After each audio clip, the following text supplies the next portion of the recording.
Halo, sahabat legenda. Selamat datang di channel Ibra Sadewa. Hari ini, kita akan menyelami kisah mistis dan penuh petualangan tentang Nyi Roro Kidul, sang penguasa Laut Selatan. Dari seorang putri yang teraniaya hingga menjadi ratu yang abadi di samudera, perjalanan Kadita penuh dengan ujian, pengorbanan, dan kekuatan luar biasa. Penasaran dengan kisah lengkapnya? Tonton video ini sampai habis. Jangan lupa untuk like, KOMEN, dan subscribe agar kalian tidak ketinggalan cerita-cerita menarik lainnya. Nyalakan juga lonceng notifikasi supaya selalu update dengan video terbaru dari kami. Yuk, langsung saja kita mulai kisahnya. Di kerajaan Pajajaran yang megah, lahirlah seorang putri yang sangat cantik bernama Kadita. Sejak kecil, kecantikannya sudah menjadi buah bibir di seluruh negeri. Kulitnya seputih bulan purnama, matanya sejernih embun pagi, dan senyumnya menenangkan hati siapapun yang melihatnya. Namun, kecantikannya bukanlah satu-satunya keistimewaan yang dimilikinya. Kadita juga memiliki hati yang lembut dan bijaksana. Ia selalu bersikap baik kepada rakyat kecil, tidak membeda-bedakan kaum bangsawan maupun orang biasa. Ayahnya, Prabu Siliwangi, sangat menyayangi Kadita. Ia adalah satu-satunya putri dari permaisuri pertama yang telah meninggal dunia. Karena kecerdasannya, Kadita sering diajak berdiskusi mengenai urusan kerajaan. Namun, kasih sayang sang raja kepada Kadita menimbulkan kecemburuan dari permaisuri baru, yang telah melahirkan seorang putra mahkota. Permaisuri itu menginginkan anaknya yang kelak menjadi pewaris tahta, bukan Kadita. Permaisuri baru merasa khawatir bahwa keberadaan Kadita akan mengancam posisi anaknya. Ia mulai menyusun rencana untuk menyingkirkan putri itu secara perlahan. Dengan licik, ia menyebarkan fitnah bahwa Kadita memiliki ilmu hitam dan membawa sial bagi kerajaan. Awalnya, Prabu Siliwangi tidak mempercayai hal tersebut karena ia sangat mengenal putrinya. Namun, bisikan-bisikan jahat terus berdengung di telinganya, ditambah dengan banyaknya pejabat istana yang mulai termakan fitnah itu. Suatu malam, permaisuri membayar seorang tabib istana untuk mencampurkan ramuan sihir ke dalam minuman Kadita. Keesokan harinya, tubuh putri itu tiba-tiba dipenuhi luka-luka aneh seperti borok yang menghitam dan berbau busuk. Rakyat yang melihatnya mulai ketakutan, menganggap bahwa putri mereka terkena kutukan. Permaisuri memanfaatkan situasi ini untuk semakin memprovokasi raja agar segera mengusir Kadita sebelum kutukannya membawa malapetaka lebih besar. Prabu Siliwangi dilanda kebimbangan. Hatinya hancur melihat penderitaan putrinya, namun ia juga takut dengan tekanan dari istana dan rakyatnya. Dengan berat hati, ia mengambil keputusan yang paling menyakitkan dalam hidupnya. Di tengah malam, ia memerintahkan prajuritnya untuk membawa Kadita jauh dari istana dan meninggalkannya di hutan belantara. "Maafkan ayah, nak," bisik Prabu Siliwangi dengan air mata yang menetes saat melihat putrinya terakhir kali. Kadita tidak memberontak atau menangis. Ia hanya menatap ayahnya dengan penuh kesedihan. Ia sadar bahwa ini adalah permainan licik permaisuri, tetapi ia tak ingin membalas dendam. Dengan langkah gontai, ia berjalan meninggalkan istana, diiringi suara tangisan para dayang yang mencintainya. Malam itu, langit mendung seakan ikut merasakan kepedihan sang putri. Hutan yang gelap dan lebat menjadi rumah barunya. Sendirian, ia bertahan hidup dengan memakan buah-buahan liar. Setiap malam, ia menangis di bawah sinar bulan, bertanya-tanya mengapa nasibnya berubah secepat ini. Namun, di balik penderitaan yang dialaminya, ada sesuatu yang aneh. Kadang ia merasa ada kekuatan misterius yang membimbingnya, membuatnya tetap kuat meski tubuhnya lemah dan penuh luka. Hari demi hari berlalu, dan luka-luka di tubuhnya semakin parah. Kadita merasa bahwa hidupnya hampir berakhir. Dalam keputusasaan, ia mendengar suara gaib yang membisikkan namanya, seolah memanggilnya menuju suatu tempat. Suara itu lembut namun tegas, seakan berasal dari kekuatan yang lebih besar dari dirinya. Dengan sisa tenaga, Kadita mengikuti suara itu. Ia berjalan tanpa arah, melewati hutan, bukit, dan lembah, hingga akhirnya ia tiba di tepi laut yang luas. Ombak bergemuruh, seakan menyambut kedatangannya. Angin laut meniup rambutnya yang kusut, dan tiba-tiba, tubuhnya terasa ringan. Tanpa ragu, ia melangkah masuk ke dalam air, membiarkan ombak membawanya semakin jauh dari daratan. Saat tubuhnya menyentuh air laut, keajaiban pun terjadi. Luka-luka di tubuhnya perlahan-lahan menghilang, dan rasa sakit yang selama ini menyiksanya sirna begitu saja. Kadita merasa seolah dirinya dilahirkan kembali. Ia tidak lagi menjadi putri yang lemah dan tersakiti, melainkan seseorang yang lebih kuat, yang dipilih oleh lautan untuk menjadi bagian darinya. Inilah awal dari takdir barunya, takdir yang akan mengubahnya menjadi legenda yang abadi. Ombak menyapu tubuh Kadita dengan lembut, seakan menyambutnya dengan kasih sayang. Air laut yang seharusnya terasa asin dan menyengat di kulitnya justru memberikan kehangatan yang menenangkan. Luka-luka yang selama ini membuatnya menderita perlahan menghilang, seakan air laut memiliki kekuatan penyembuhan yang ajaib. Kadita menatap tangannya yang kembali bersih, merasakan kekuatan baru mengalir dalam dirinya. Untuk pertama kalinya setelah sekian lama, ia merasa bebas. Namun, kebebasan itu datang bersama dengan kebingungan. Kemana ia harus pergi? Siapa yang telah membawanya ke sini? Kadita menatap cakrawala, mencari jawaban yang tak kunjung datang. Ombak terus berbisik di telinganya, seolah-olah berbicara dalam bahasa yang belum ia mengerti. Satu hal yang pasti, ia tidak bisa kembali ke Pajajaran. Ayahnya telah mengusirnya, dan istana kini telah menjadi tempat yang tidak lagi menerima keberadaannya. Malam itu, Kadita duduk di tepi pantai, menatap bulan yang bersinar terang di atas laut. Ia merenungkan kehidupannya, dari seorang putri yang dicintai menjadi sosok yang diasingkan. Air matanya jatuh ke pasir, namun ombak dengan cepat menghapusnya, seolah-olah lautan ingin mengatakan bahwa ia tidak perlu bersedih. Kadita pun mulai menyadari sesuatu, bahwa mungkin laut adalah satu-satunya tempat yang masih menerimanya. Saat fajar menyingsing, ia merasa panggilan itu semakin kuat. Tanpa sadar, kakinya mulai melangkah lebih jauh ke dalam air. Ombak tidak lagi sekadar menyapu kakinya, tetapi seolah membimbingnya masuk lebih dalam. Saat air mencapai pinggangnya, Kadita tidak merasa takut. Ia justru merasakan ketenangan yang belum pernah ia rasakan sebelumnya. Seakan-akan lautan adalah rumah sejatinya yang telah lama hilang.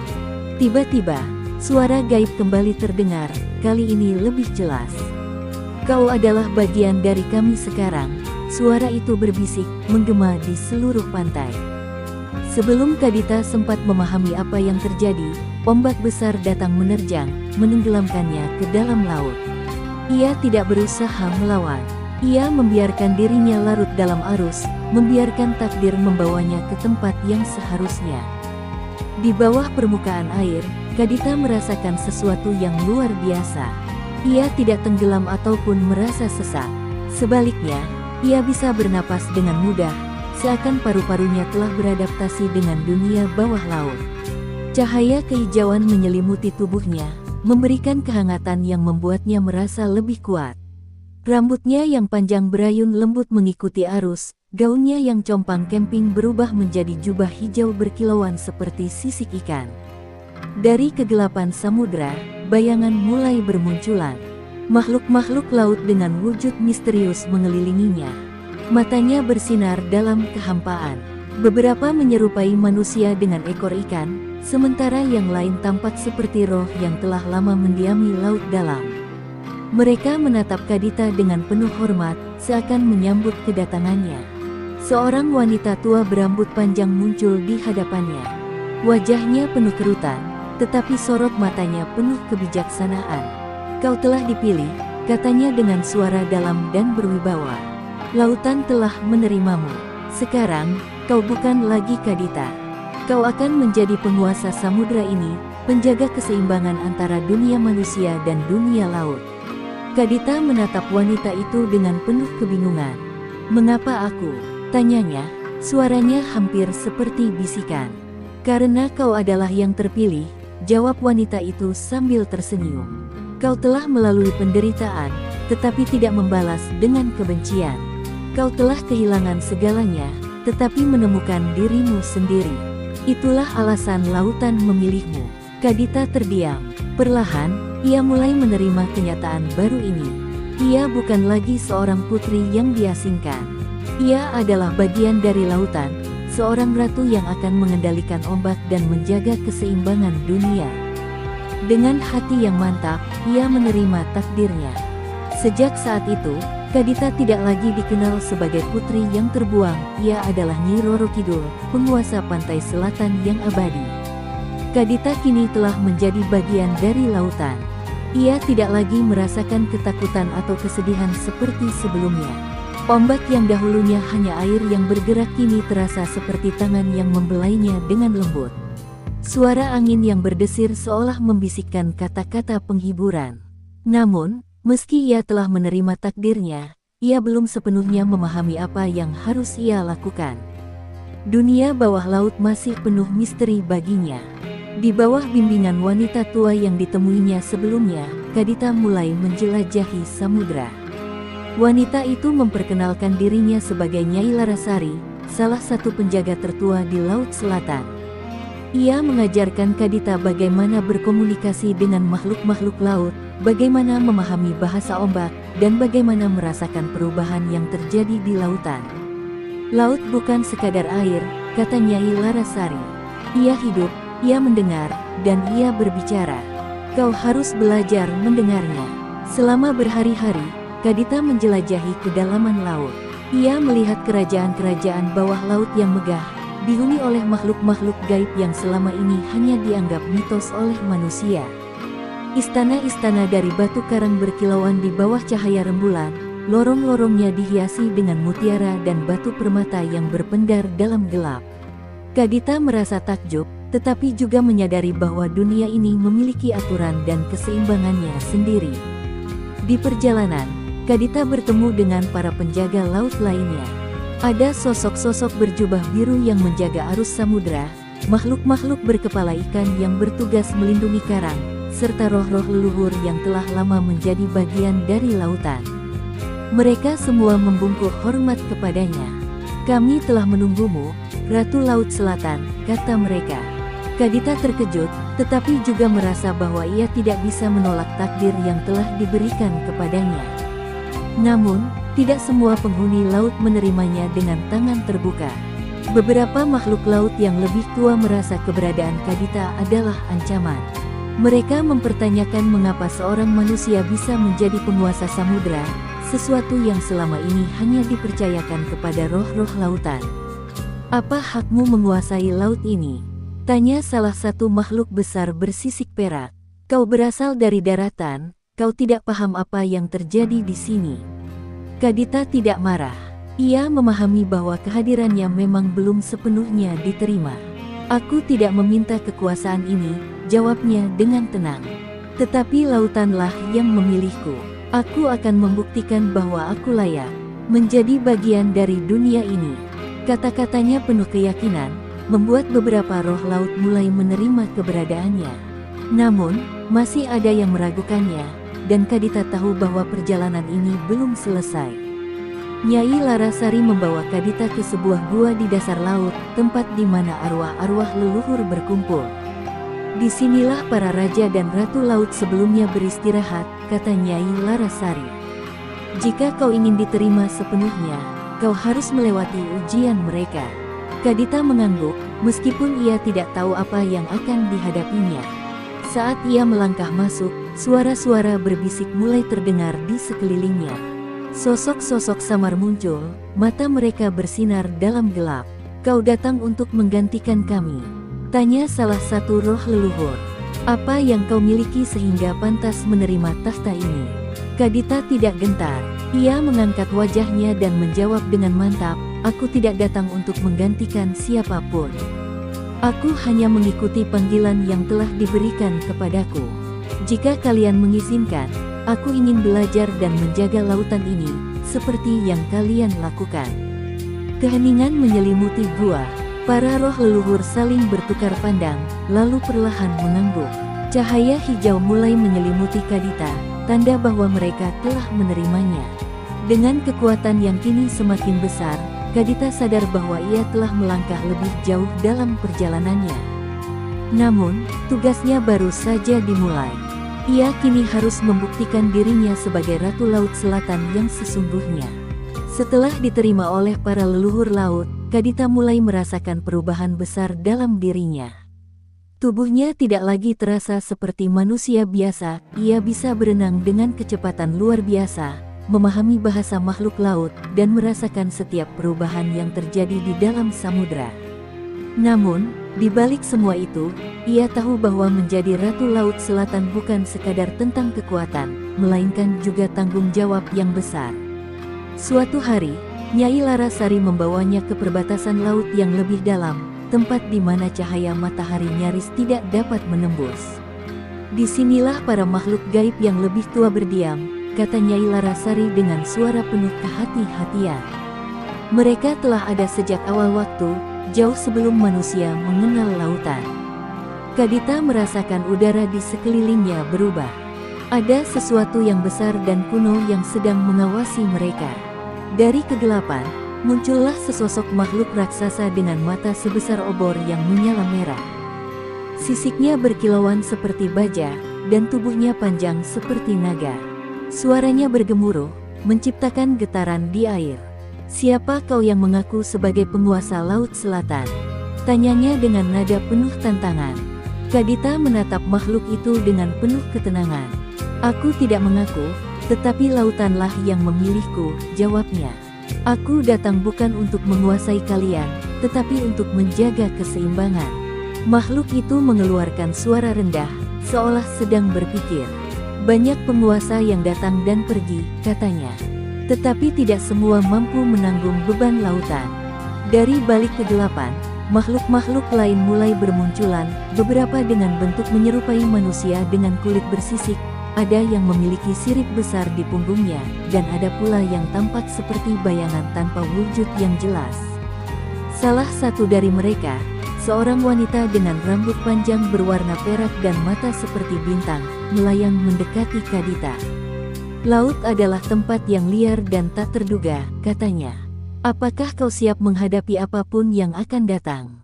Kadita tidak ragu sedikit pun. "Aku telah kehilangan segalanya di daratan. Aku tidak akan membiarkan lautan kehilangan keseimbangannya juga." Makhluk-makhluk gaib itu saling bertukar pandang, lalu perlahan mengangguk.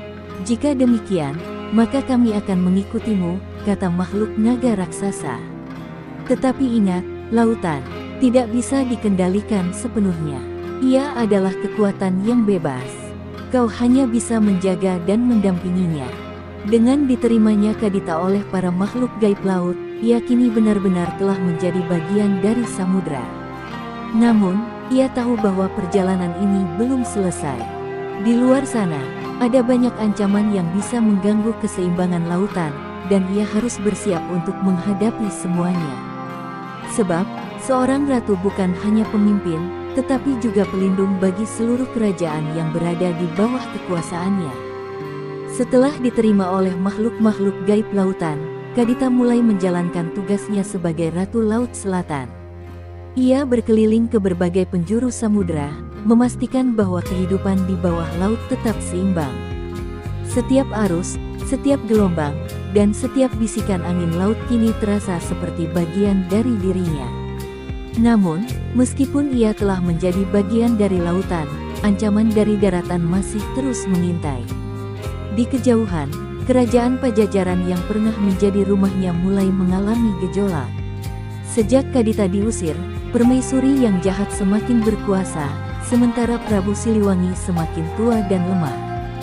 Para penasihat kerajaan mulai menyadari bahwa keputusan mengusir Kadita membawa malapetaka, karena sejak kepergiannya, bencana terus melanda negeri. Hujan tak turun berbulan-bulan, panen gagal, dan penyakit merebak di antara rakyat. Banyak orang mulai percaya bahwa ini adalah akibat dari kutukan yang menimpa Kadita. Para tetua desa berbisik bahwa lautan telah murka karena perlakuan kejam terhadap sang putri. "Putri Kadita tidak mati," kata seorang dukun tua kepada para penduduk. Ia telah menjadi bagian dari laut, dan kini lautan menuntut keadilan. Ketakutan menyebar di seluruh kerajaan. Para pemimpin mulai berpikir untuk mencari cara menenangkan amarah lautan. Beberapa orang mengusulkan agar kerajaan mengirimkan persembahan ke Laut Selatan, sementara yang lain berpendapat bahwa satu-satunya cara untuk menghentikan bencana adalah dengan menemukan Kadita dan memohon pengampunan darinya. Sementara itu, di istana bawah lautnya, Kadita mulai merasakan perubahan di permukaan. Ia bisa merasakan gelombang yang bergetar tidak seperti biasanya, seakan membawa pesan dari daratan.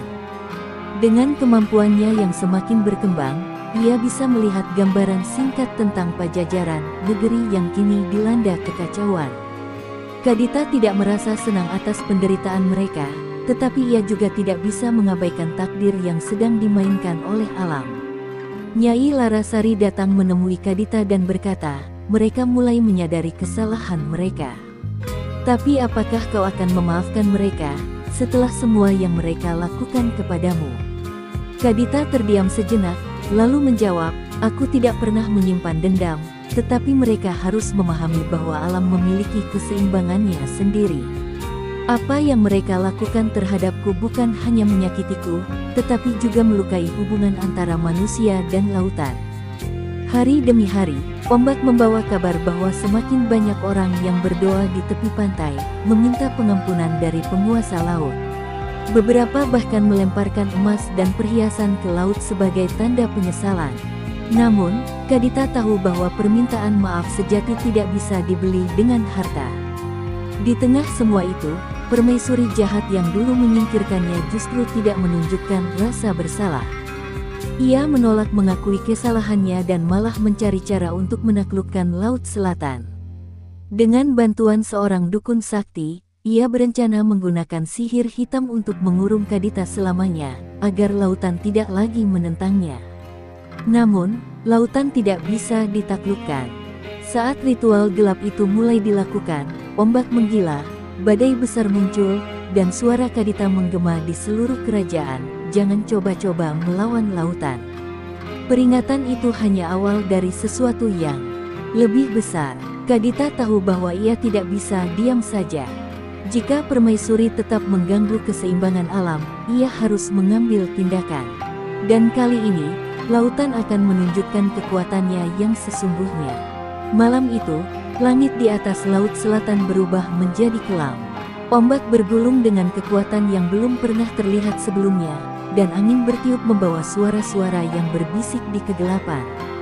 Kadita berdiri di atas batu karang yang menjulang di tengah lautan, mengenakan jubah hijau berkilauan yang memantulkan cahaya bulan. Tatapannya tajam, matanya bersinar seperti permata samudra. Ia tahu bahwa sihir hitam yang dilakukan sang permaisuri telah memicu kemarahan lautan. Di kejauhan, para makhluk laut mulai bergerak. Para naga laut, roh-roh samudra, dan pasukan penjaga lautan berkumpul di sekitar Kadita. Nyai Larasari berdiri di sampingnya, mengamati gelombang yang semakin tinggi. Permaisuri telah melanggar batasnya, kata Nyai Larasari dengan suara dalam. Ia mencoba menantang kekuatan yang tidak bisa ia kendalikan. Kadita mengangguk. Ia bisa merasakan energi hitam yang terpancar dari daratan, mencoba menjangkau lautan dan merusaknya. Tapi lautan bukanlah sesuatu yang bisa ditaklukkan oleh sihir manusia. Kadita mengangkat tangannya, dan ombak mulai berputar, menciptakan pusaran raksasa yang menyerap setiap energi jahat yang dikirimkan dari kerajaan. Angin bertiup semakin kencang, membawa pesan kepada seluruh penjuru negeri bahwa lautan tidak akan diam saja. Sementara itu, di istana Pajajaran, sang permaisuri mulai merasakan dampak dari tindakannya. Langit mendadak dipenuhi awan gelap, hujan deras turun tanpa henti, dan gemuruh guntur mengguncang tanah. Ia berusaha tetap tenang, tetapi matanya menunjukkan ketakutan. Dukun yang membantunya melakukan ritual hitam berlutut ketakutan. Yang mulia, katanya dengan suara gemetar. Kita telah membangunkan kekuatan yang lebih besar dari yang kita duga. Tiba-tiba, air mulai naik. Sungai-sungai meluap, membanjiri desa-desa di sekitar kerajaan. Para rakyat berlari panik, berusaha menyelamatkan diri. Banyak dari mereka mulai berdoa kepada penguasa Laut Selatan, memohon ampun dan belas kasihan. "Nyi Roro Kidul, tolong hentikan kemarahanmu," teriak mereka di tepi pantai, membakar dupa dan melemparkan sesajen ke laut. Kadita mendengar doa-doa itu, tetapi ia tahu bahwa ini bukan hanya tentang dirinya. Ini tentang keseimbangan alam yang telah dirusak. Jika ia tidak bertindak, lautan dan daratan akan semakin tidak seimbang. Ia memejamkan matanya, lalu berbicara kepada ombak, bawa peringatan kepada mereka, tetapi jangan hancurkan semuanya. Bumi dan laut harus tetap selaras. Maka, ombak yang awalnya siap melahap kerajaan tiba-tiba mereda. Hujan mulai berhenti, dan air yang membanjiri tanah perlahan surut. Para rakyat menghela napas lega, tetapi mereka tahu bahwa ini adalah peringatan terakhir.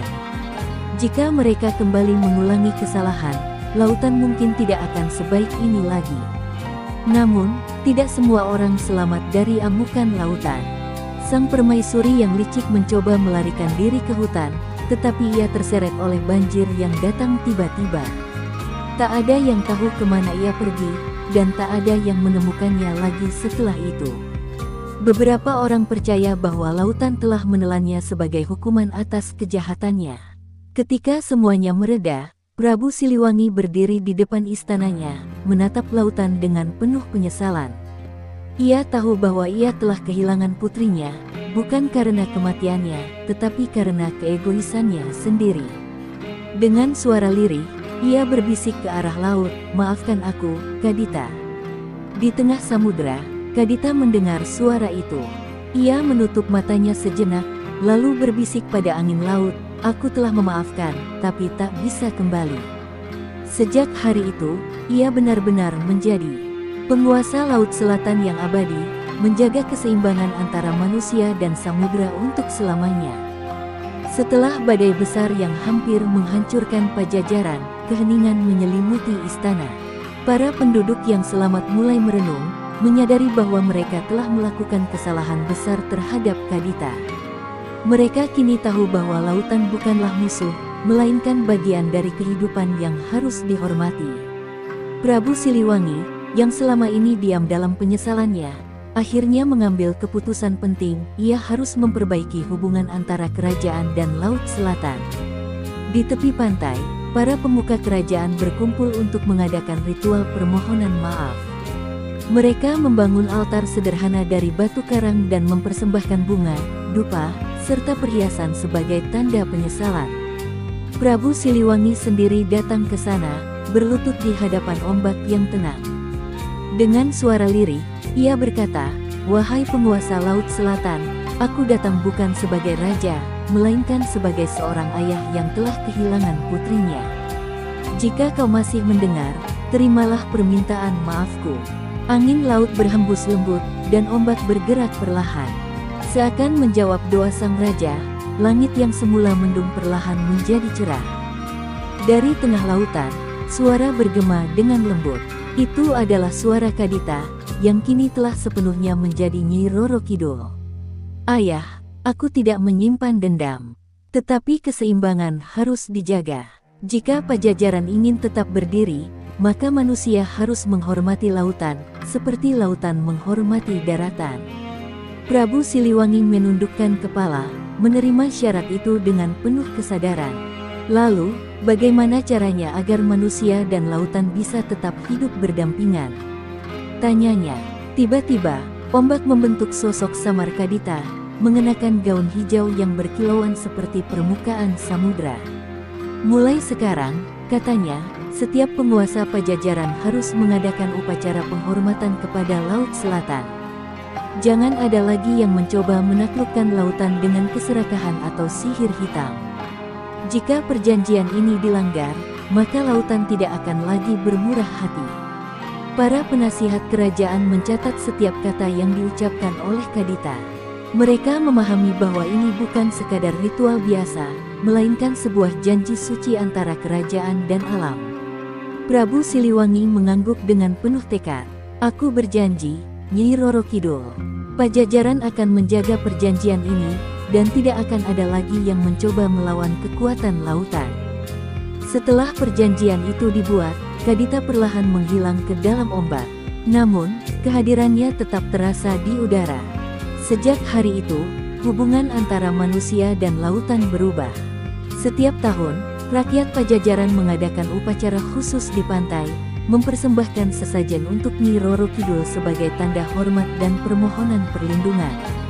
Meski demikian, Kadita tahu bahwa tugasnya belum selesai. Sebagai penguasa Laut Selatan, ia harus terus menjaga keseimbangan, tidak hanya terhadap manusia, tetapi juga terhadap makhluk-makhluk gaib yang mendiami lautan. Ada banyak bahaya yang masih mengintai, baik dari dalam maupun luar dunia manusia.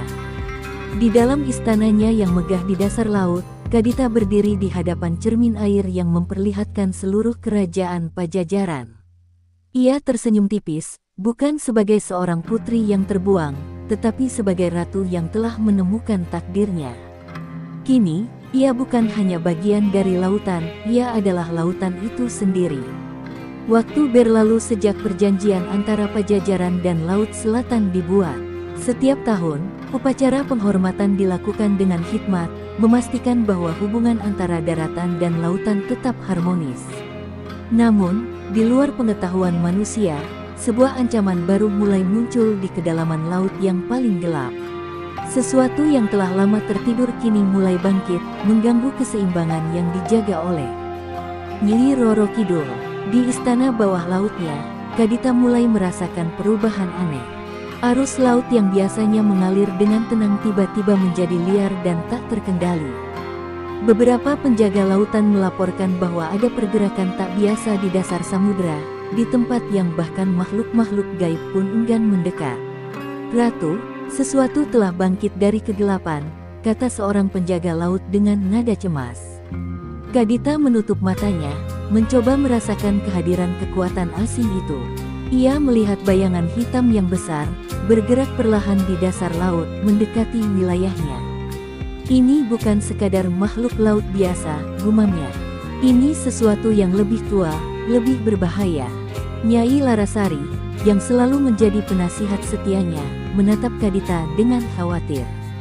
"Mungkin ini saatnya kau menghadapi ujian terbesarmu sebagai penguasa Laut Selatan," katanya. "Tidak semua makhluk menerima kekuasaanmu begitu saja." Kadita mengangguk. Ia tidak bisa membiarkan ancaman ini berkembang tanpa mengetahui asal-usulnya. Dengan diiringi pasukan lautnya, ia menyelam lebih dalam, menuju tempat di mana cahaya tidak bisa menjangkau. Semakin ia turun, semakin kuat perasaan tidak nyaman menyelimuti dirinya. Di dasar laut, ia menemukan sebuah celah raksasa yang menganga, mengeluarkan energi hitam yang berdenyut seperti jantung yang berdetak. Dari dalam celah itu, muncul sesosok makhluk besar dengan mata merah menyala dan tubuh bersisik hitam pekat. "Siapa yang berani mengganggu tidurku?" Suaranya bergema, membuat air di sekitar mereka bergetar. Kadita berdiri tegak, menatap makhluk itu tanpa rasa takut. "Aku adalah Nyi Roro Kidul, penguasa Laut Selatan. Dan kau telah mengganggu keseimbangan yang kujaga." Makhluk itu tertawa, suaranya dalam dan mengerikan. "Laut ini dulu bukan milikmu," katanya. "Aku telah ada jauh sebelum kau di sini. Aku adalah penjaga kegelapan, dan kini aku akan mengambil kembali apa yang seharusnya menjadi milikku." Kadita bisa merasakan kekuatan besar yang dimiliki makhluk itu. Ini bukan hanya pertarungan biasa, ini adalah ujian untuk membuktikan apakah dirinya layak disebut sebagai penguasa Laut Selatan. Ia menarik napas dalam, membiarkan lautan mengalir melalui dirinya, menyatu dengan kekuatannya.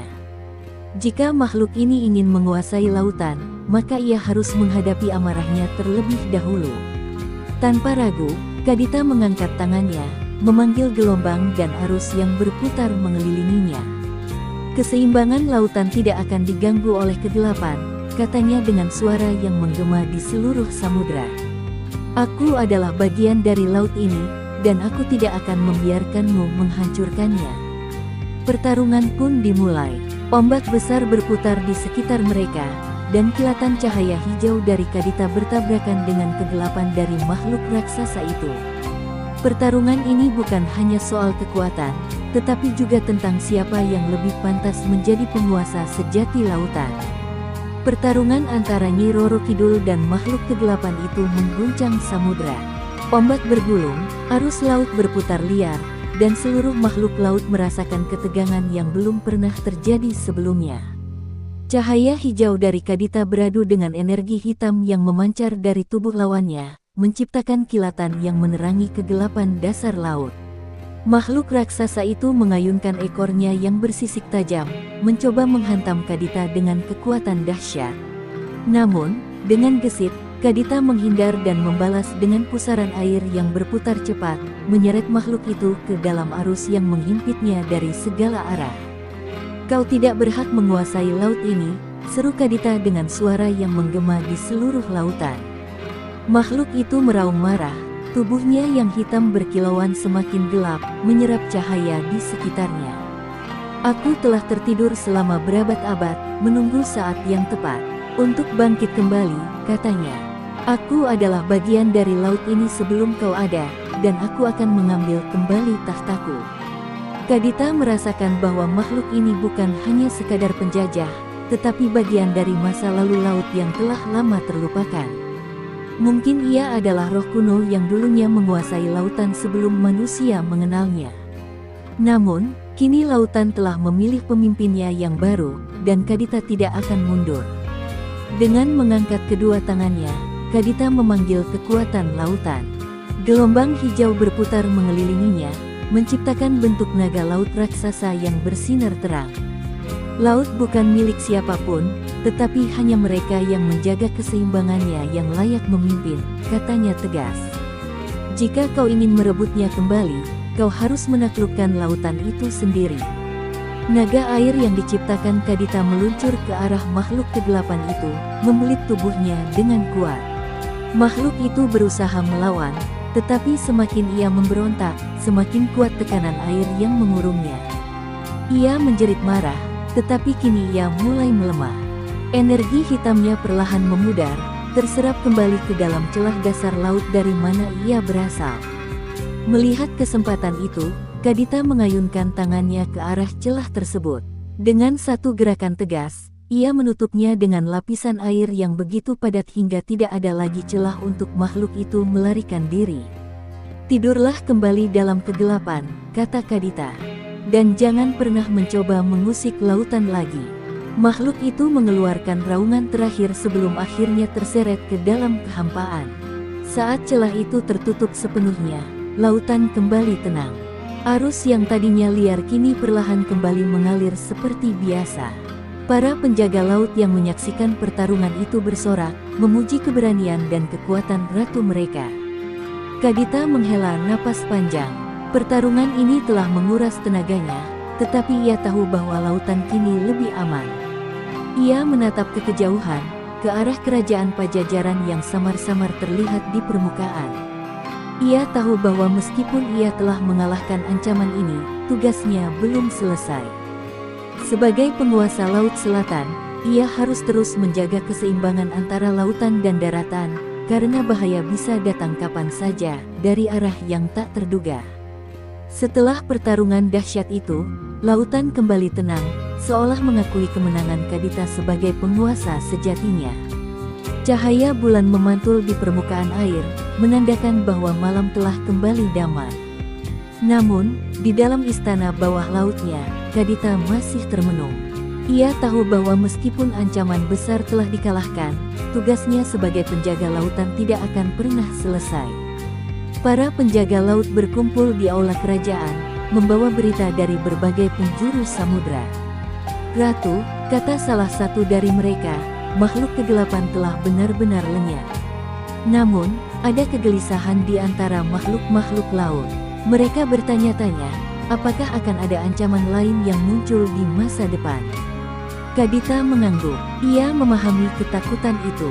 Kekuatan jahat selalu ada, mengintai di tempat-tempat tersembunyi, menunggu saat yang tepat untuk muncul kembali. Namun, ia juga tahu bahwa lautan telah memilihnya untuk melindungi keseimbangannya. "Selama aku masih berdiri di sini, lautan tidak akan dikuasai oleh kegelapan," katanya dengan penuh keyakinan. Sementara itu, di daratan, Prabu Siliwangi yang mendengar berita tentang ketenangan lautan merasa lega. Ia berdiri di tepi pantai, menatap ombak yang bergerak lembut di bawah cahaya bulan. Dalam hatinya, ia tahu bahwa putrinya kini telah benar-benar menjadi bagian dari lautan. Kadita, kau telah menjadi lebih dari sekadar putriku. Kau adalah pelindung dunia ini, gumamnya. Di malam yang sama, seorang pemuda dari Pajajaran berjalan mendekati pantai, membawa persembahan untuk Nyi Roro Kidul. Ia adalah keturunan bangsawan yang telah lama mendengar legenda tentang Sang Ratu Lautan. Dengan penuh hormat, ia meletakkan sesajen dan berbisik, "Wahai penguasa Laut Selatan, semoga kau selalu menjaga keseimbangan antara laut dan daratan." Kadita, yang merasakan kehadiran pemuda itu dari dalam laut, tersenyum tipis. Ia tahu bahwa legenda tentang dirinya akan terus hidup, diwariskan dari generasi ke generasi. Namun, ia tidak lagi merasa terbebani oleh masa lalunya sebagai putri kerajaan. Kini, ia adalah Nyi Roro Kidul, penjaga lautan, ratu yang abadi di dalam gelombang. Dengan satu gerakan tangannya, ia mengirimkan angin laut yang lembut ke pantai, sebagai jawaban atas doa pemuda itu. Ombak kecil menyapu kakinya, seolah memberi restu. Pemuda itu tersenyum, merasa bahwa doanya telah diterima. Ia berbalik dan berjalan kembali ke desa, membawa cerita tentang pertemuannya dengan roh lautan. Dari dalam istananya, Kadita menatap jauh ke depan. Ia tahu bahwa suatu hari nanti, akan ada manusia yang mencoba menantang lautan lagi. Akan ada mereka yang serakah dan ingin menaklukkan alam. Namun, ia tidak gentar. Selama lautan masih berombak dan angin masih berhembus, ia akan selalu ada, menjaga keseimbangan yang telah dititipkan kepadanya. Legenda Nyi Roro Kidul pun terus berkembang. Sebagian orang berkata bahwa ia bisa muncul dalam mimpi mereka, memberikan peringatan atau pertanda. Sebagian lagi percaya bahwa ia masih menerima penguasa daratan yang ingin meminta restunya. Namun satu hal yang pasti, lautan kini memiliki penjaga sejatinya, seorang ratu yang lahir dari penderitaan, dibentuk oleh takdir, dan kini abadi dalam gelombang. Di kedalaman samudra, suara nyanyian lembut terdengar, mengikuti arus yang berputar. Itu adalah nyanyian Nyi Roro Kidul, lagu abadi yang hanya bisa didengar oleh mereka yang benar-benar memahami misteri lautan. Dan di atas sana, manusia masih berbisik tentang legenda Sang Ratu, mengingat bahwa lautan bukan untuk ditaklukkan, melainkan untuk dihormati. Itulah kisah legendaris tentang Nyi Roro Kidul, sang penguasa Laut Selatan. Semoga cerita ini bisa menambah wawasan dan menginspirasi kita semua untuk lebih menghormati alam dan menjaga keseimbangan antara daratan dan lautan. Jika ada kesalahan dalam penyampaian cerita atau ada hal yang kurang berkenan, kami mohon maaf sebesar-besarnya. Jangan lupa untuk like, KOMEN, dan subscribe agar tidak ketinggalan kisah-kisah menarik lainnya. Aktifkan juga lonceng notifikasi supaya selalu update dengan video terbaru dari kami. Terima kasih sudah menonton, sampai jumpa di cerita berikutnya ya kawan.